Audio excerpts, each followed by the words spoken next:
എല്ലാം തികഞ്ഞ ഒരു പൂന്തോട്ടം എങ്ങനെ ഒരുക്കണം? സംശയമുള്ളവർ തിരുവനന്തപുരം ആനേറയിൽ പ്രവർത്തിക്കുന്ന കൃഷിവകുപ്പിന്റെ പരിശീലന കേന്ദ്രമായ സമേതിയോ, കൊല്ലം ജില്ലയിൽ തട്ടാമലയിൽ കൃഷിവകുപ്പ് മുൻ ഡെപ്യൂട്ടി ഡയറക്ടറായ ഷിബുകുമാറിന്റെ വീടായ പെറ്റൂണിയയിലെ പൂന്തോട്ടമോ ഒന്ന് സന്ദർശിക്കണം. അലങ്കാരച്ചെടികൾക്കൊപ്പം ആഹാരച്ചെടികളും വളർത്തുന്ന പോഷകസമൃദ്ധമായ പൂന്തോട്ടം, അഥവാ ലാൻഡ്സ്കേപ്പിനു പകരം ഫുഡ്സ്കേപ്പിംഗ് ചെയ്ത പോഷകത്തോട്ടമാണ് ഇവിടെ ദൃശ്യമാകുന്നത്. ഇന്ത്യൻ കൗൺസിൽ ഓഫ് മെഡിക്കൽ റിസർച്ചിന്റെ ശുപാർശ പ്രകാരം ഒരാൾ ദിവസവും 400 ഗ്രാം പച്ചക്കറികൾ, 100 ഗ്രാം പഴവർഗ്ഗങ്ങൾ, 250 ഗ്രാം ധാന്യങ്ങൾ, ചെറുധാന്യങ്ങൾ, 90 ഗ്രാം പയർ, മുട്ട, മാംസ്യം, 35 ഗ്രാം നട്ട്സും സീഡ്സും, 300 ഗ്രാം പാൽ, പാലുൽപ്പന്നങ്ങൾ എന്നിവ ആഹാരത്തിൽ ഉൾപ്പെടുത്തണം. നിത്യേനയുള്ള ഓട്ടപ്പാച്ചിലിനിടയിൽ ഇതൊക്കെ ചിന്തിക്കാൻ ആർക്കാണ് നേരം? എന്നാൽ വീടായാലും ഫ്ളാറ്റായാലും ജോലി ചെയ്യുന്ന സ്ഥാപനത്തിലായാലും ഇത്തിരി വട്ടത്ത് ഒരു പൂന്തോട്ടം, അതും ഒരു പോഷകത്തോട്ടമൊക്കെ ഒരുക്കിയാൽ പഴങ്ങളും പച്ചക്കറികളുമൊക്കെ ആവശ്യാനുസരണം നമുക്ക് ആരെയും ആശ്രയിക്കാതെ ഉൽപ്പാദിപ്പിക്കാം. നിങ്ങൾ ഈ കാണുന്നത് ശരിക്കും ഫുഡ്സ്കേപ്പിംഗ് ആണ്. സമേതിയിൽ തന്നെ ഞങ്ങൾ കഴിഞ്ഞ വർഷം വേറൊരു ഡിസൈനിൽ വേറെ കുറേ ക്രോപ്സ് ചേർത്തുകൊണ്ട് ഒരു ഫുഡ്സ്കേപ്പിംഗ് കാണിച്ചിരുന്നു. ഇപ്പം ഞങ്ങൾ അതിൻ്റെ ഒരു പുതിയൊരു എപ്പിസോഡ് എന്ന രീതിയിൽ കുറച്ച് പുതിയ ഫ്ലവേഴ്സും കൂടെയും അതോടൊപ്പം തന്നെ പുതിയ ക്രോപ്സും കൂടെ ചേർത്തിട്ടുള്ള ഒരു പുതിയ ഡിസൈനാണ് ഞങ്ങളിവിടെ കാഴ്ചവെക്കുന്നത്. അപ്പം ഇതെന്ന് പറഞ്ഞാൽ ഫുഡ്സ്കേപ്പിംഗ് എന്ന് പറഞ്ഞാൽ നമ്മുടെ വീട്ടിലേക്ക് ആവശ്യമായിട്ടുള്ള പഴം, പച്ചക്കറികൾ നമ്മുടെ ഓർണമെൻ്റൽ പ്ലാന്റ്സുമായിട്ട് മിക്സ് ചെയ്ത് അല്ലെങ്കിൽ അതിനെ റീപ്ലേസ് ചെയ്തുകൊണ്ട്, പ്രത്യേകിച്ച് നഗരകൃഷിയിൽ ഏറ്റവും പ്രധാനപ്പെട്ട ഒരു കാര്യമാണ് നമ്മുടെ സ്ഥല പരിമിതി എന്ന് പറയുന്ന ഒരു പ്രധാനപ്പെട്ട പ്രശ്നമാണ്. അപ്പോൾ അത് ഒഴിവാക്കാനായിട്ട് ഉള്ള സ്ഥലത്ത് നമ്മുടെ ഓർണമെൻ്റൽ പ്ലാന്റ്സിന് പകരം പച്ചക്കറികൾ കൊണ്ടുള്ളൊരു ഭക്ഷ്യ ആരാമം തീർക്കുക. ഇനി സ്ഥലമില്ല, മണ്ണില്ല എന്ന് പരാതി പറയുന്നവർക്കും പോഷകത്തോട്ടമൊരുക്കാൻ പരിഹാരമുണ്ട്. ഇത് നഗരകൃഷിയുടെ വേറൊരു മാതൃകയാണ്, ഒരു വെർട്ടിക്കൽ ഗാർഡൻ. ശരിക്കും ഇവിടെ ഈ വെർട്ടിക്കൽ ഗാർഡനിൽ നമ്മൾ ചെയ്തിരിക്കുന്നത് ചീരയാണ്. പ്രധാനമായിട്ടും 2-3 തരത്തിലുള്ള ചീരയുടെ വെറൈറ്റി, പ്ലാത്താങ്കര ചീര, അതോടൊപ്പം തന്നെ നമ്മുടെ സുന്ദരി ചീര എന്ന് പറയുന്ന വെറൈറ്റി. അപ്പോൾ ഇതോടൊപ്പം തന്നെ ഞങ്ങൾ 10 മണി കൂടെ ചേർത്ത് ചെയ്തിട്ടുണ്ട്. അപ്പോൾ ഇത് അർക്ക വെർട്ടിക്കൽ ഗാർഡനാണ്. അപ്പോൾ ഇതിൻ്റെ ഒരു പ്രത്യേകത എന്ന് പറഞ്ഞു കഴിഞ്ഞാൽ നമ്മൾ ഇതിൻ്റെ മുകളിലാണ് വെള്ളം കൊടുക്കുന്നത്. അപ്പം ഈ വെള്ളം നമ്മൾ ഡ്രിപ്പ് ഇറിഗേഷൻ വഴി എല്ലാ പോട്ട്സിലും വെള്ളം കിട്ടുന്നുണ്ട്. അപ്പോൾ അതുവഴി നമുക്ക് വെള്ളത്തിൻ്റെ എന്താ പറഞ്ഞാൽ വെള്ളത്തിൻ്റെ അളവ് വളരെ കുറയ്ക്കുകയും അതോടൊപ്പം തന്നെ ഇതൊരു ഓർണമെൻ്റൽ വാല്യൂ കൂടി ഉള്ളതാണ്. അപ്പോൾ വീട്ടിൻ്റെയൊക്കെ ഫ്രണ്ടിൽ നമ്മൾ ഇങ്ങനെ ഒരു ഗാർഡൻ സെറ്റ് ചെയ്യുകയാണെങ്കിൽ അത്യാവശ്യം നമുക്ക് ആവശ്യമായിട്ടുള്ള പച്ചക്കറികളും അതോടൊപ്പം തന്നെ ഒരു ഓർണമെൻ്റൽ ലുക്കും കൂടെ അതിന് കിട്ടും. അപ്പോൾ അതാണ് ഇതിൻ്റെ ഒരു എസ്തെറ്റിക് ലുക്കും കൂടെ അതിന് കിട്ടും. അപ്പോൾ അതാണ് ഇതിൻ്റെ ഒരു പ്രത്യേകത. പക്ഷേ ഇതിന് വേറൊരു പ്രത്യേകത കൂടിയുണ്ട്. ഈ കാണുന്ന കൃഷി ശരിക്കും പറഞ്ഞാൽ മണ്ണിലല്ല കൃഷി ചെയ്തിരിക്കുന്നത്, ഇത് മണ്ണില്ലാതെ കൃഷി ചെയ്തിരിക്കുകയാണ്. 100% മണ്ണ് ഒഴിവാക്കിക്കൊണ്ട് നമ്മൾ വേസ്റ്റ് ന്യൂസ് പേപ്പറും അതോടൊപ്പം തന്നെ ചകിരിച്ചോറ്, കമ്പോസ്റ്റ്, ചാണകപ്പൊടി, അപ്പം മണ്ണില്ലാ കൃഷിയും കൂടെ ഒരു മോഡൽ കൂടിയാണിത്. അപ്പോൾ 2-3 കൺസെപ്റ്റുകൾ ഒരുമിച്ച് നമ്മൾ ചെയ്തിരിക്കുകയാണ്. അപ്പോൾ ഇതിനകത്ത് ഒന്നാമത്തേന്ന് പറഞ്ഞാൽ vertical garden, Arka vertical garden, ആ ഒരു കൺസെപ്റ്റ്. പിന്നെ അതോടൊപ്പം തന്നെ നമ്മൾ ഡ്രിപ്പ് ഇറിഗേഷൻ കൊടുത്തിട്ടുണ്ട്, ഫാമിലി ഡ്രിപ്പ് എന്ന് പറയാം. അതോടൊപ്പം തന്നെ സോയിലെസ് ഫാമിംഗ്, 100% മണ്ണ് ഒഴിവാക്കിക്കൊണ്ടുള്ള ഒരു കൺസെപ്റ്റ്. അതോടൊപ്പം തന്നെ ഫുഡ്സ്കേപ്പിങ്ങിൻ്റെ ഒരു കൺസെപ്റ്റ്. അപ്പോൾ ഒരു 3-4 കൺസെപ്റ്റ് നമ്മൾ ഒരുമിച്ച് ചേർത്തുകൊണ്ടുള്ളൊരു ഗാർഡനാണ് നമ്മൾ, അല്ലെങ്കിൽ ഒരു വെർട്ടിക്കൽ ഗാർഡൻ്റെ ഒരു മോഡലാണ്. സമേതിയിലെ വിശാലമായ വളപ്പിലൊരുക്കിയ ഫുഡ്സ്കേപ്പിംഗ് തോട്ടത്തിലെ മറ്റൊരു പ്രധാന താരമായിരുന്നു സൂര്യകാന്തി. സൂര്യകാന്തി കേരളത്തിലും കൃഷി ചെയ്യാം എന്നുള്ള ഒരു ആശയം കൂടി ഞങ്ങൾ നമ്മുടെ കേരളത്തിലെ കർഷകർക്ക് കൊടുക്കുകയാണ് ചെയ്യുന്നത്. ഇത് ഞങ്ങൾ ശരിക്കും ഫറോസിലാണ്, ഏകദേശം 1 മീറ്റർ അകലത്തിൽ ഫറോസിലാണ് കൊടുത്തിരിക്കുന്നത്. അപ്പോൾ അതിനകത്ത് തന്നെ നമ്മൾ 1 അടി അകലത്തിലാണ് കൊടുത്തിരിക്കുന്നത്. അപ്പോൾ ഇതിൻ്റെ കൂടെ തന്നെ നമുക്ക് ഇടയ്ക്കൂടെ നടന്നു പോകാനുള്ള സൗകര്യമുണ്ട്. അതുകൊണ്ട് വീഡിങ് പ്രോപ്പറായിട്ട് നടക്കും. അതോടൊപ്പം തന്നെ നല്ല രീതിയിൽ ഓർഗാനിക് മനുവറും അതോടൊപ്പം തന്നെ ഒരു 100% ജൈവ കൃഷി എന്ന് പറയാൻ പറ്റില്ല, ഞങ്ങളൊരു ഇൻ്റഗ്രേറ്റഡ് ന്യൂട്രിയൻ മാനേജ്മെൻറ്റ് സിസ്റ്റം, ഒരു സംയോജിത വളപ്രയോഗ രീതിയാണ് ഇവിടെ കൊടുത്തിരിക്കുന്നത്. അപ്പോൾ അതാണ് ഇതിൻ്റെ ഒരു പ്രത്യേകത. അപ്പോൾ ഇതെല്ലാം കൂടെ ചേരുമ്പോഴാണ് ശരിക്കും ഒരു നഗരകൃഷിയിലെ നല്ലൊരു സൗന്ദര്യം നിങ്ങൾക്ക് കാണാൻ പറ്റുന്നത്. അപ്പോൾ ഇതെനിക്ക് തോന്നുന്നു ഒരു 10 ദിവസം അല്ലെങ്കിൽ ഒരാഴ്ചയോടെ കഴിയുമ്പോഴത്തേക്ക് ഇത് മുഴുവൻ ഫ്ലവർ ആകുമ്പോഴത്തേക്ക് അതിന് നല്ലൊരു ഭംഗിയായിരിക്കും നമ്മുടെ ഈ ഗാർഡന്. ഇങ്ങനെ പോഷക പൂന്തോട്ടത്തിൽ വിളയിച്ചെടുത്ത ചീരയും പച്ചക്കറികളുമെല്ലാം വിളവെടുക്കുന്നതിൻ്റെ സന്തോഷത്തിലാണ് ഇവിടുത്തെ ഉദ്യോഗസ്ഥർ. ഫുഡ്സ്കേപ്പിങ്ങിനൊപ്പം തന്നെ കദളീവനം എന്ന പേരിൽ ഒരു പഴത്തോട്ടവും ഇവിടെ പരിപാലിക്കുന്നുണ്ട്. ഒപ്പം ഹൈടെക് ഫാമിംഗ് തത്വങ്ങൾ ഇവിടെ വരുന്ന പരിശീലനാർത്ഥികൾക്ക് മനസ്സിലാക്കാനും പച്ചക്കറികൾ വിളയിച്ചെടുക്കാനും ഒരു ഹൈടെക് പോളി ഹൗസും സമേതിയിൽ സ്ഥാപിച്ചിട്ടുണ്ട്. അപ്പോൾ അതിൻ്റെ പ്രധാനപ്പെട്ട ഉദ്ദേശം എന്ന് പറഞ്ഞാൽ ഹൈടെക് ഫാമിംഗ് ആണ്. പ്രത്യേകിച്ചും പച്ചക്കറി കൺട്രോൾഡ് കണ്ടീഷൻസിൽ അതിനെ നമ്മൾ വളർത്തിയെടുക്കുക എന്നുള്ളതാണ് പ്രധാന ഉദ്ദേശം. അപ്പോൾ അതിൽ ഹൈ വാല്യൂ ക്രോപ്സാണ് പ്രധാനമായിട്ടും ഉദ്ദേശിക്കുന്നത്. ഞങ്ങളിവിടെ 2 ക്രോപ്സാണ് പ്രധാനമായിട്ടും പരീക്ഷിക്കുന്നത്. ഒന്ന് സാലഡ് വെള്ളരി, രണ്ടാമത്തെ ക്രോപ്പ് എന്ന് പറഞ്ഞാൽ പയർ. ഇത് രണ്ടുമാണ് ഞങ്ങൾ കൂടുതലായിട്ട് ഞങ്ങളുടെ പോളി ഹൗസിൽ ഞങ്ങൾ ട്രൈ ചെയ്യുന്ന 2 വെറൈറ്റീസ്. അപ്പോൾ ഇപ്പം ഞങ്ങൾ ഇട്ടിരിക്കുന്നത് സാലഡ് വെള്ളരിയാണ്. അപ്പോൾ പകുതി ഭാഗത്ത് സാലഡ് വെള്ളരി ഇട്ടിരിക്കുകയാണ്. ഇനി ബാക്കിയുള്ള പകുതി ഭാഗത്ത് പയറാണ് ഉദ്ദേശിക്കുന്നത്. അപ്പോൾ ഈ സാലഡ് വെള്ളരി ഇതിൻ്റെ ഇപ്രാവശ്യം ഞങ്ങൾ ഇട്ട ഒരു വെറൈറ്റിക്ക് ഒരു പ്രത്യേകതയുണ്ട്. അതൊരു പാർത്തനോകാർപ്പിക് വെറൈറ്റിയാണ്. കാര്യം ഫെർട്ടിലൈസേഷൻ വേണ്ടാതെ അല്ലെങ്കിൽ പോളിനേഷൻ വേണ്ടാതെ തന്നെ അത് പാർത്തനോകാർപ്പിക് ഫ്രൂട്ട് ഉണ്ടാകുന്ന ഒരു പ്രത്യേക വെറൈറ്റിയാണ് ഞങ്ങൾ ഇട്ടിരിക്കുന്നത്. അപ്പോൾ അതുകൊണ്ട് പ്രാണികളൊന്നും ഇല്ലെങ്കിൽ തന്നെയും, സാധാരണ രീതിയിൽ പരാഗണം നടത്തുന്ന പൂമ്പാറ്റകളും അങ്ങനെയുള്ള കാര്യങ്ങളൊന്നും ഇല്ലെങ്കിൽ തന്നെയും അതിനകത്ത് സ്വയം ആയിട്ട് ഫ്രൂട്ട്സ് ഡെവലപ്പ് ചെയ്ത് വരുന്ന അങ്ങനെ ഒരു പാർത്തനോകാർപ്പിക് വെറൈറ്റിയാണ് ഞങ്ങൾ ഇട്ടിരിക്കുന്നത്. അപ്പം ഇതിനെ പരിപാലിക്കാനായിട്ട് ഞങ്ങൾക്ക് 2 സ്റ്റാഫുണ്ട്. ഒരു ലേബർ, അതോടൊപ്പം തന്നെ ഒരു പോളി ഹൗസ് അറ്റൻഡൻറ്റും കൂടിയുണ്ട്, പോളി ഹൗസ് അസിസ്റ്റൻറ്റ് കൂടിയുണ്ട്. അപ്പോൾ അവരാണ് അത് നോക്കുന്നത്. ഒരു സ്ഥാപനത്തിന് ചുറ്റുമുള്ള സ്ഥലം ഇത്രയും ഉപകാരപ്രദമായ രീതിയിൽ എങ്ങനെ മാറ്റിയെടുക്കാം എന്നതിന് മികച്ച ഉദാഹരണമാണ് സമേതിയിലെ പോഷക പൂന്തോട്ടം. ഇനി വീടുകളിൽ എങ്ങനെ പോഷകത്തോട്ടമൊരുക്കാം?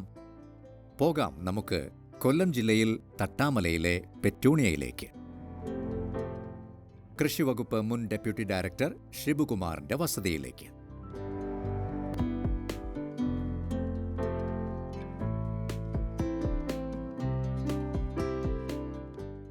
20 സെന്റിൽ ഒരു വീട്ടിലേക്ക് ആവശ്യമായ പഴങ്ങളും പച്ചക്കറികളും വിശാലമായി ഇവിടെ വളരുന്നു.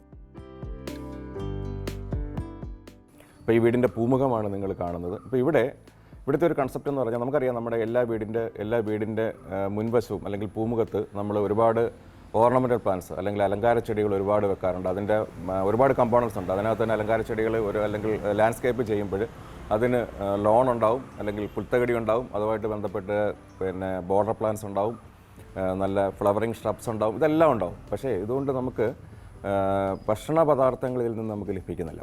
അപ്പോൾ ഇവിടെ ഒരു പുതിയ കൺസെപ്റ്റാണ് ഭക്ഷ്യ ആരാമം അല്ലെങ്കിൽ ഫുഡ്സ്കേപ്പിംഗ് എന്ന് പറഞ്ഞൊരു പുതിയ കൺസെപ്റ്റ് നമ്മൾ ഈ ഒരു വീട്ടിൽ കാണിച്ചു തരികയാണ്.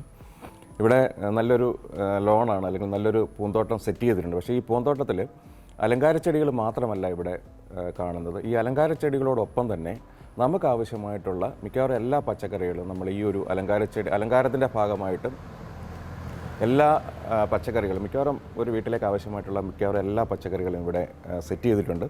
അപ്പോൾ ഇതാണ് ശരിക്കും ഫുഡ്സ്കേപ്പിങ്ങിൻ്റെ കൺസെപ്റ്റ് തന്നെ ഇതാണ്. അപ്പോൾ ഫുഡ്സ്കേപ്പിംഗ് കൊണ്ട് 2 കാര്യങ്ങളാണ് ഉദ്ദേശിക്കുന്നത്. നമ്മുടെ ആരോഗ്യം, അതോടൊപ്പം തന്നെ നമ്മുടെ മാനസിക ആരോഗ്യവും അതോടൊപ്പം തന്നെ ശാരീരികമായിട്ടുള്ള ആരോഗ്യവും 2 കൺസെപ്റ്റ് ഒരുമിച്ച് വരുന്ന ഒരു രീതിയാണ് ശരിക്കും ഫുഡ്സ്കേപ്പിങ്ങിൽ അല്ലെങ്കിൽ ഭക്ഷ്യ ആരാമം അല്ലെങ്കിൽ പോഷക പൂന്തോട്ടം എന്ന് പറയുന്ന ഒരു കൺസെപ്റ്റിൽ നമ്മൾ അവതരിപ്പിക്കുന്നത്. ഇത് കോവലാണ്. എല്ലാ സമയത്തും നമുക്ക് അത്യാവശ്യം മറ്റ് പച്ചക്കറികളൊന്നും അവൈലബിൾ അല്ലാത്ത സമയങ്ങളിലും നമുക്ക് ലഭ്യമാകുന്ന ഒരു പച്ചക്കറിയാണ് കോവൽ. ഇതിന് വലിയ കെയറും മാനേജ്മെൻറ്റും ഒന്നും വേണ്ട. നമുക്ക് നമ്മുടെ ബോർഡറുകളിൽ എന്ന് പറഞ്ഞാൽ നമ്മുടെ വേലികളിൽ, അതല്ലെങ്കിൽ നമ്മളുടെ മതിലുകളിൽ, സ്നേഹമതിലിൽ പോലും നല്ല രീതിയിൽ വളർത്തിക്കഴിഞ്ഞാൽ നമുക്ക് ആവശ്യമുള്ള, ഒരുപാട് ലഭിക്കില്ല, നമുക്ക് ആവശ്യമായിട്ടുള്ള കോവയ്ക്ക ഈ ഒരു പ്ലാന്റിൽ നിന്ന് ലഭിക്കും. അപ്പോൾ ഞങ്ങൾക്ക് ആവശ്യമുള്ള ഈ ഒരു വീട്ടിലേക്ക് ആവശ്യമായിട്ടുള്ള മുഴുവൻ കോവയ്ക്ക നമ്മൾ ഇതിൽ നിന്ന് ലഭിക്കുന്നു. ഞങ്ങളതിന് കൂടുതൽ സ്പേസ് ഒന്നും ഉപയോഗിച്ചിട്ടില്ല. വളരെ ചെറിയ ഈ ബോർഡറിൽ തന്നെ നമ്മുടെ ഈ ഒരു സ്നേഹമതിലാണ് ഇത് പടർത്തിയിരിക്കുന്നത്. വഴുതന, വെണ്ട, അതോടൊപ്പം തന്നെ ചീര, ഇതെല്ലാം ഇതിൻ്റെ ബാക്ക് യാർഡിൽ ഞങ്ങൾ കുറേ കൃഷി ചെയ്തിട്ടുണ്ട്. പിന്നെ അതോടൊപ്പം തന്നെ ഈ തെങ്ങുകൾ, മിക്കവാറും തെങ്ങെല്ലാം ബാക്കിലാണ് ചെയ്തിരിക്കുന്നത്. അപ്പം ഒരുപാട് ഷെയ്ഡ് വീഴുന്ന പ്ലാന്റ്സ് ഒരിക്കലും ഫ്രണ്ടിൽ വെച്ച് കഴിഞ്ഞാൽ നമുക്ക് ഭക്ഷ്യ ആരാമം അല്ലെങ്കിൽ ലാൻഡ്സ്കേപ്പ് ചെയ്യാൻ കുറച്ച് ബുദ്ധിമുട്ടായിരിക്കും. അപ്പോൾ അതുകൊണ്ട് കഴിയുന്നതും ഈ വലിയ ചെടികൾ അല്ലെങ്കിൽ വലിയ പ്ലാന്റ്സ് കഴിയുന്നത് നമ്മുടെ വീടിൻ്റെ ബാക്ക് യാർഡിലോട്ട് മാറ്റുന്നതായിരിക്കും. അപ്പോൾ ഇവിടെ നിങ്ങൾക്ക് കണ്ടാൽ മനസ്സിലാവും മിക്കവാറും എല്ലാം ചെയ്തിട്ടുണ്ട്. ഇത് വഴുതന, വെണ്ട, ഇത് വെണ്ടയെല്ലാം കവറിലാണ്, പോളി ബാഗിലാണ് ചെയ്തിരിക്കുന്നത്. വഴുതന ശരിക്കും അതിൻ്റെ തറയിൽ തന്നെയാണ് ചെയ്തിരിക്കുന്നത്. അപ്പോൾ ഈ പന്തലിൽ ചെയ്തിരിക്കുന്നത് പറഞ്ഞാൽ നമ്മൾ ഒരു പെർമനൻറ്റ് പന്തലാണ്. അപ്പം ഞങ്ങൾ നമ്മുടെ കൃഷി വകുപ്പിൽ ഇപ്പോൾ ഈ പെർമനൻറ്റ് പന്തൽ കൊടുക്കുന്നുണ്ട്. പലർക്കും എന്താണ് ഈ പെർമനൻറ്റ് പന്തൽ എന്നുള്ളൊരു കൺഫ്യൂഷനുണ്ട്. എന്ന് പറഞ്ഞാൽ ഇങ്ങനെ ഒരു പന്തൽ, ഇത് പ്രധാനമായിട്ട് ആംഗ്ലെയറും അതുകണക്കിന് GI പൈപ്പ് ഉപയോഗിച്ചാണ് ചെയ്തിരിക്കുന്നത്. അപ്പോൾ ഏകദേശം ഈ ഒരു പന്തലിന് ഏകദേശം ഒരു 10,000-5,000 രൂപയോളം ചിലവ് വരും. പക്ഷേ ഇതിൻ്റെ ഒരു ഗുണമെന്ന് പറഞ്ഞു കഴിഞ്ഞാൽ പലപ്പോഴും നമ്മൾ ട്രെയിൽ ചെയ്യുന്ന അല്ലെങ്കിൽ പടരുന്ന പച്ചക്കറികളും അല്ലെങ്കിൽ ഫലവർഗ്ഗങ്ങളും നമ്മൾ വളർത്തുകയാണെങ്കിൽ നമ്മൾ ഓരോ പ്രാവശ്യം പന്തലിടേണ്ടി വരും. പക്ഷേ ഇങ്ങനെ ഒരു പന്തൽ നമ്മൾ സെറ്റ് ചെയ്യുകയാണെങ്കിൽ എല്ലാ സമയവും നമുക്ക് ഇതിനകത്ത് അത്യാവശ്യം പച്ചക്കറികളും അല്ലെങ്കിൽ ഫ്രൂട്ട് പ്ലാന്റ്സ്, പാഷൻ ഫ്രൂട്ട് പോലുള്ള ഫലവർഗ്ഗങ്ങളും പച്ചക്കറികളും നമുക്ക് ഇതിനകത്ത് തന്നെ കയറ്റാൻ പറ്റും. അപ്പോൾ ഇവിടെ ഞങ്ങൾ ചട്ടികളിൽ പയർ ചെയ്തിട്ടുണ്ട്. അതോടൊപ്പം തന്നെ ഇത് ഒരു മൂട് പാവലുണ്ട്. ഇത് തനിയെ കിളിച്ച് വന്നതാണ്. പിന്നെ പ്രധാനമായിട്ട് ഈ ഒരു പന്തൽ സെറ്റ് ചെയ്തിരിക്കുന്നത് പാഷൻ ഫ്രൂട്ടിന് വേണ്ടിയാണ്. അപ്പോൾ ഞങ്ങൾ ഒരു ക്രോപ്പ് കഴിഞ്ഞു, ഇപ്പം ഫ്രൂട്ടായി അടുത്ത ക്രോപ്പിൽ ഇത് ഞങ്ങൾ പ്രൂൺ ചെയ്തതിന് ശേഷം അടുത്ത ഫ്രൂട്ടായി വരുന്നുള്ളൂ. അതുകൊണ്ടാണ് നിങ്ങൾ ഫ്രൂട്ട്സ് ഒന്നും കാണാത്തത്. നമ്മുടെ എല്ലാ വീടുകളിലും അത്യാവശ്യം വേണ്ടുന്ന കുറച്ച് പച്ചക്കറികളുണ്ട്. പ്രത്യേകിച്ച് നമ്മുടെ ദൈനംദിന ആവശ്യത്തിന് ഏറ്റവും കൂടുതലായിട്ട് നമ്മൾ ഉപയോഗിക്കുന്ന കുറച്ച് കാര്യങ്ങളുണ്ട്. ഒന്ന് കറിവേപ്പില, അതോടൊപ്പം തന്നെ കുരുമുളക്, ഇഞ്ചി, മഞ്ഞൾ. അപ്പോൾ ഇത്രയും കാര്യങ്ങൾ നമ്മുടെ എല്ലാ വീട്ടിലും അത്യാവശ്യമായിട്ട് നമ്മൾ ഉപയോഗിക്കേണ്ടത് അല്ലെങ്കിൽ അത്യാവശ്യമായിട്ട് നമ്മുടെ ആവശ്യത്തിന് വേണ്ടി കൃഷി ചെയ്യേണ്ടുന്ന 2-3 കാര്യങ്ങളാണ്. അപ്പോൾ ഇവിടെ എൻ്റെ വീട്ടിലേക്ക് ആവശ്യമായിട്ടുള്ള അല്ലെങ്കിൽ ഈ ഒരു വീട്ടിലേക്ക് ആവശ്യമായിട്ടുള്ള മുഴുവൻ കറിവേപ്പ്. അപ്പോൾ ഇതിനൊരു പ്രത്യേകത കൂടിയുണ്ട്. സാധാരണ ഒരുപാട് ഹൈറ്റിൽ പോകുന്ന ഒരു കറിവേപ്പല്ല ഇത്. ഏകദേശം ബുഷായിട്ട് തന്നെ നിൽക്കുന്നതാണ്. അപ്പോൾ അതുകൊണ്ട് നമ്മുടെ കയ്യെത്തും ദൂരത്ത് തന്നെ ഉണ്ട്. അപ്പോൾ അത്യാവശ്യം കാര്യങ്ങൾ ഇവിടെ നിന്ന് തന്നെ കളക്ട് ചെയ്ത് കാര്യം എല്ലാ സമയത്തും നമ്മൾ മുറിക്കുന്നതോടൊപ്പം മുറിച്ചെടുക്കുന്നതിനനുസരിച്ച് വീണ്ടും പുതിയ ഫ്ലഷ് ഉണ്ടായിക്കൊണ്ടിരിക്കും. എനിക്ക് ആവശ്യമായിട്ടുള്ള മുഴുവൻ പച്ചമുളകും എൻ്റെ വീട്ടിൽ തന്നെ ലഭ്യമാണ്. അപ്പോൾ അതിന് സാധാരണ കർഷകരെല്ലാവരും പറയുന്ന ഒരു പ്രധാന ഇഷ്യൂ ആണ് പലപ്പോഴും ഈ മുളക് വെച്ച് കഴിഞ്ഞാൽ നമുക്ക് ആവശ്യമായിട്ടുള്ള മുളക് പറിക്കാൻ ബുദ്ധിമുട്ടാണ്. അതിലൊരു പ്രധാനപ്പെട്ട കാര്യം ഈ മൈറ്റിൻ്റെ അറ്റാക്കാണ് അല്ലെങ്കിൽ മണ്ടേരിയുടെ അറ്റാക്കാണ്. അപ്പോൾ അതിനെ നല്ല രീതിയിൽ പ്രതിരോധിക്കാൻ കഴിയുന്ന ഒരു വെറൈറ്റിയാണ് ഈ കാന്താരി, പ്രത്യേകിച്ച് ഈ വെള്ളക്കാന്താരി എന്ന് പറയുന്നത്. കാര്യം ഇത് സൈസ് വളരെ ചെറുതാണെങ്കിൽ തന്നെയും എരിയുടെ കാര്യത്തിൽ നല്ല വീര്യം ഉള്ള എരിയാണ് ഇതിനുള്ളത്. ഇത് കൊല്ലം ജില്ലയിൽ വ്യാപകമായിട്ട് കണ്ടുവരുന്ന, പ്രത്യേകിച്ചും കൊല്ലം ജില്ലയുടെ തെക്ക് ഭാഗത്ത് കൂടുതലായിട്ട് കണ്ടുവരുന്ന ഒരു വെറൈറ്റിയാണ്. ഇവിടെ ഇതിന് കൊളംബിമാവെന്ന് പറയും, ചിലർ ഒട്ടുമാവെന്ന് പറയും. കാര്യം നേരത്തെ ഇത് കൂടുതലും ഗ്രാഫ്റ്റായിട്ടാണ് വന്നുകൊണ്ടിരുന്നത്. കൊളംബിമാവെന്ന് പറയും, ഒട്ടുമാവെന്ന് പറയും. ആക്ച്വലി ഇത് ഒരു തമിഴ്നാട്ടിൽ കൂടുതലായിട്ട് കൃഷി ചെയ്യുന്ന ഒരു വെറൈറ്റിയാണ്. ഇതൊരു ശ്രീലങ്കയിൽ നിന്നുള്ളൊരു ഇൻട്രഡക്ഷനാണ്. ശരിക്കും പറഞ്ഞാൽ ഈ വെറൈറ്റിയുടെ പേര് വെള്ളൈക്കുളുമ്പൻ എന്നാണ്. ഡ്രാഗൺ ഫ്രൂട്ടാണ്. അത്യാവശ്യം ഒരു 3 മൂട് ഡ്രാഗൺ ഫ്രൂട്ടുണ്ട്. അത്യാവശ്യം നമുക്ക് ആവശ്യമായിട്ടുള്ള ഡ്രാഗൺ ഫ്രൂട്ട് ഇതിനകത്ത് തന്നെ ഒരുപാട് ഹൈറ്റിലല്ല ഇത് ഇട്ടിരിക്കുന്നത്. ഏകദേശം നമ്മുടെ ഒരുപാട് പൊക്കത്തിൽ പോയി കഴിഞ്ഞാൽ വീണ്ടും അത് പറിക്കാനൊക്കെ ബുദ്ധിമുട്ടാണ്. പ്രത്യേകിച്ച് മുള്ളുള്ള ഒരു വെറൈറ്റി ആയതുകൊണ്ട് പറിക്കാനൊക്കെ കുറച്ച് ബുദ്ധിമുട്ടാണ്. അപ്പോൾ അതുകൊണ്ട് അത്യാവശ്യം ഞങ്ങളുടെ കയ്യെത്തും ദൂരത്ത് തന്നെ അങ്ങനെ ഒരു സിസ്റ്റത്തിലാണ് ഇത് വളർത്തിയിരിക്കുന്നത്. കഴിഞ്ഞ വർഷം തന്നെ കായ്ച്ചു തുടങ്ങിയിട്ടുണ്ട്. അത്യാവശ്യം ഞങ്ങൾക്ക് നല്ല രീതിയിലുള്ള ഈൽഡ് ഇതിനകത്ത് നിന്ന് ലഭിക്കുന്നുണ്ട്. പോഷക സമൃദ്ധി മിഷൻ്റെ ഭാഗമായിട്ട് നമുക്ക്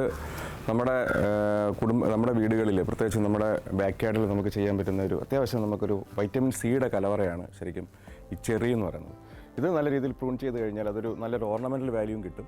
അതോടൊപ്പം തന്നെ നമുക്ക് അത്യാവശ്യം ഫ്രൂട്ട്സ് കിട്ടും. ഫ്രൂട്ട്സ് വലിയൊരു ബൾക്കായിട്ട് കഴിക്കാൻ പറ്റുന്നൊരു ഫ്രൂട്ടല്ല, എന്നാൽ തന്നെ നമ്മുടെ വൈറ്റമിൻ സിയുടെ റിച്ചായിട്ടുള്ള ഒരു ഫ്രൂട്ടാണ്. വൈറ്റമിൻ സി ഏറ്റവും കൂടുതൽ അടങ്ങിയിരിക്കുന്നത് ശരിക്കും വൈറ്റമിൻ സിയുടെ ക്യാപ്സൂൾ എന്ന് തന്നെ പറയാം. അതാണ് ഈ വെസ്റ്റേൺ ചെറിയുടെ ഏറ്റവും ഒരു പ്രത്യേകത എന്ന് പറയുന്നത്. അപ്പോൾ ഇത് നമുക്ക് അത്യാവശ്യം നമ്മുടെ വീടുകളിൽ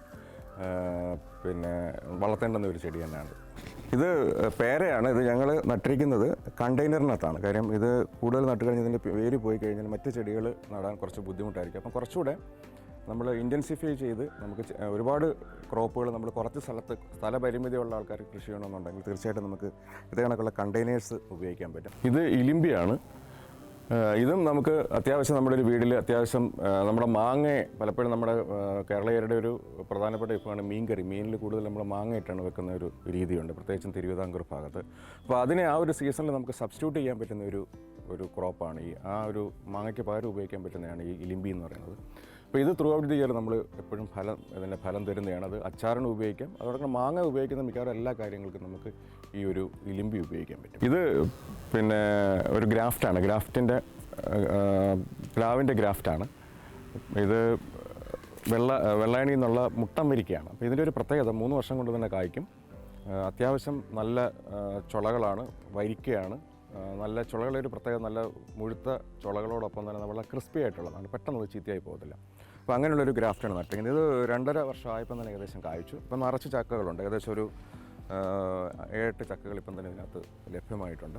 ഇതൊരു ഫിഷ് പോണ്ടാണ്. ഇത് സാധാരണ ഫിഷ് പോണ്ടിൽ നിന്ന് വ്യത്യസ്തമായിട്ട് ഇത് നമ്മൾ മണ്ണിന് മുകളിലാണ്, ഭൂമിക്ക് മുകളിലാണ് ചെയ്തിരിക്കുന്നത്. അപ്പോൾ ഇതിൻ്റെ ഒരു ഗുണം ഇതിൽ ശരിക്കും പറഞ്ഞാൽ ഇതിൻ്റെ ഒരു മെഷർമെൻ്റ് എന്ന് പറഞ്ഞു കഴിഞ്ഞാൽ 4.5 മീറ്റർ നീളമാണുള്ളത്. 4.5 മീറ്ററാണ് ശരിക്കുള്ള ആക്ച്വൽ നീളം. ഒരു 3 മീറ്റർ വീതിയാണുള്ളത്. 1.25 മീറ്ററോളം ഉയരമുണ്ട്. അപ്പോൾ ഇതിനകത്ത് ഞങ്ങൾ 3 തരത്തിലുള്ള മത്സ്യങ്ങളാണ് ഇട്ടിരിക്കുന്നത്. ആസാം വാളയുണ്ട്, അതുകൂടാതെ ചിത്രലാട എന്ന് പറഞ്ഞ തിലോപ്പിയ വെറൈറ്റി ഉണ്ട്. അത് ഒരു 50-60 എണ്ണം മാത്രമേ ഉള്ളൂ. ആസാം വാള ഒരു 10-25 എണ്ണം ഉണ്ട്. അതുകൂടാതെ തന്നെ നട്ടർ എന്ന് പറഞ്ഞൊരു ബ്രീഡ് കൂടെ ഉണ്ട്. അതും കുറച്ചാണുള്ളൂ, 10-20 എണ്ണം മാത്രമേ ഉള്ളൂ. എല്ലാം കൂടെ ഒരു 100 മത്സ്യങ്ങൾ മാത്രമാണുള്ളത്. അപ്പോൾ ഈ മത്സ്യങ്ങൾ ഒരുപാട് കൂടുതൽ ഇട്ട് കഴിഞ്ഞുള്ളൊരു പ്രശ്നം എന്ന് പറഞ്ഞാൽ നല്ല രീതിയിൽ വളരില്ല. അപ്പോൾ ഇവിടെയാണെങ്കിൽ ആസാം വാളയാണെങ്കിൽ 1.5-2 കിലോ വരെ വളരുന്നുണ്ട്. നമ്മുടെ ചിത്രലാട തിലോപ്പിയ ആണെങ്കിൽ ഒരു 3 എണ്ണം 1 കിലോ എന്ന രീതിയിൽ വളരുന്നുണ്ട്. ഈവൻ നമ്മുടെ നട്ടറാണെങ്കിൽ തന്നെ ഏകദേശം 1 കിലോ വരെ 1-1.5 കിലോ വരെ വളരുന്നുണ്ട്. അപ്പോൾ അതാണ് അതിൻ്റെ ഒരു പ്രത്യേകത. നമ്മൾ കൊടുക്കുന്നത് ഫ്ലോട്ടിംഗ് ഫീഡാണ് കൊടുക്കുന്നത്. അതുമാത്രമല്ല, അതിനകത്ത് വെള്ളം റെഗുലറായിട്ട് മാറിക്കൊണ്ടിരിക്കുന്നത്. അതാണ് ഇതിൻ്റെ ഏറ്റവും വലിയൊരു പ്രത്യേകത. കാര്യം കുറച്ച് ദിവസം കഴിയുമ്പോഴത്തേക്ക് വെള്ളം എപ്പോഴും നമ്മൾ ഫീഡ് കൊടുക്കുമ്പോഴത്തേക്ക് ഇപ്പം ഒരുപാട് മീനെ ഇടാതിരിക്കുക, അതോടൊപ്പം തന്നെ ഫ്ലോട്ടിംഗ് ഫീഡ് മാത്രം കൊടുക്കുക, റെഗുലറായിട്ടുള്ള വാട്ടർ എക്സ്ചേഞ്ച്. അപ്പോൾ ഇതിനകത്ത് നമ്മൾ വെള്ളം അടിച്ചിടും. ഇതിന് താഴെ വാൽവ് വെച്ചിട്ടുണ്ട്. അപ്പം വാൽവ് തുറന്നു കഴിഞ്ഞാൽ ഇതിനകത്തുള്ള ഈ മീനിൻ്റെ കാഷ്ടം കലർന്ന ആ വെള്ളം ഞങ്ങൾ ഇതിന് ഇറിഗേറ്റ് ചെയ്യാൻ വേണ്ടിയാണ് ഉപയോഗിക്കുന്നത്. അപ്പോൾ ഇത് ഞങ്ങൾക്കൊരു വർഷം ഏകദേശം ഒരു 10-40-50 കിലോളം മത്സ്യം മിനിമം കിട്ടുന്നുണ്ട്. 50 കിലോളം മത്സ്യം എന്ന് പറഞ്ഞാൽ നമ്മൾ പിന്നെ അത്രയും എല്ലാ സമയത്തും ഉപയോഗിക്കാൻ വേണ്ടിയല്ല, ഇടയ്ക്കിടയ്ക്ക് നമ്മൾ ഒരു മാസം ചിലപ്പോൾ 1-2 പ്രാവശ്യം ഇതിനകത്ത് മത്സ്യം നമുക്ക് 1-2 അല്ലെങ്കിൽ 3-4 പ്രാവശ്യം നമുക്ക് ഒരു മാസം ഇതിനകത്ത് മത്സ്യം ഉപയോഗിക്കാൻ പറ്റും. പക്ഷേ വളരെ ടേസ്റ്റിയാണ്. പക്ഷേ ആസാം വാളയൊക്കെ നമ്മൾ ഇതിനകത്ത് വളർത്തി കഴിഞ്ഞാൽ നല്ല ടേസ്റ്റിയാണ്. നഗരങ്ങളിലും ഗ്രാമപ്രദേശങ്ങളിലും ഒരുപോലെ ആവിഷ്കരിക്കേണ്ട ആശയമാണ് ഫുഡ്സ്കേപ്പിംഗ്. ജീവിതശൈലി രോഗങ്ങളിൽ നിന്നും മാനസിക പിരിമുറുക്കങ്ങളിൽ നിന്നും മോചനം നേടാനും ആരോഗ്യമുള്ള ഒരു ജനസമൂഹത്തെ വാർത്തെടുക്കാനും ഇത്തരം ആശയങ്ങളിലൂടെ സാധ്യമാകും. സംസ്ഥാന സർക്കാർ നടപ്പിലാക്കുന്ന പോഷക സമൃദ്ധി പദ്ധതിയിലൂടെ കൂടുതൽ ഫുഡ്സ്കേപ്പിംഗ് മാതൃകകൾ യാഥാർത്ഥ്യമാക്കാനുള്ള ശ്രമത്തിലാണ് കൃഷി വകുപ്പ്.